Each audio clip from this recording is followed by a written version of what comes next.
Dans cette réflexion, nous sommes arrivés à la Pentecôte. Alors je vous lis ce verset. Le jour de la Pentecôte étant arrivé, ils se trouvaient tous ensemble dans un même lieu, quand tout à coup, un bruit tel que celui d'un violent coup de vent qui remplit toute la maison où ils se tenaient. Tous furent alors remplis de l'Esprit Saint. J'en reste là. Je vais m'arrêter au vent. Jésus avait parlé à Nicodème que l'Esprit Saint, c'est comme un vent. Tu ne sais pas d'où il vient ni où il va. C'est un vent qui se promène. Un vent, c'est un mouvement. Et ce vent qui nous est donné, c'est la personne de l'Esprit Saint, qui est comparé au vent, un souffle, un vent. Et on entend dans l'Évangile que cet Esprit Saint pousse Jésus.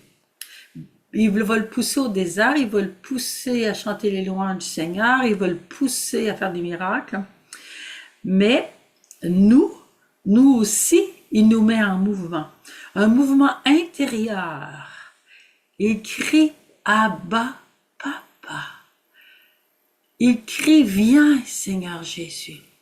Ce cri amène, ouvre le cœur et amène le Père et le Fils à demeurer en moi parce que je lui ouvre ma maison. Et ce mouvement va aussi me pousser vers mes frères. C'est ce qui va arriver avec les apôtres, les disciples, le jour de la Pentecôte. Ils vont se mettre à parler d'autres langues, à aller vers les autres, à les comprendre, à les accueillir. C'est un mouvement d'amour, un mouvement vers. Alors moi, personnellement, est-ce que j'ai ce mouvement d'amour vers les pauvres, les petits? Est-ce que j'ai ce mouvement d'amour vers les petits-enfants qui ont besoin? Vers ma famille, mon épouse, mon époux, vers mes enfants?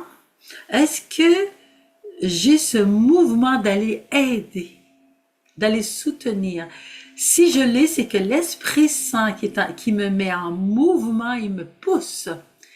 C'est un mouvement de gratuité dans l'amour, un mouvement de miséricorde vers les faiblesses des autres, un mouvement qui rassemble et qui rend les autres heureux. Alors aujourd'hui, laissons-nous mettre en mouvement vers le Père et nos frères.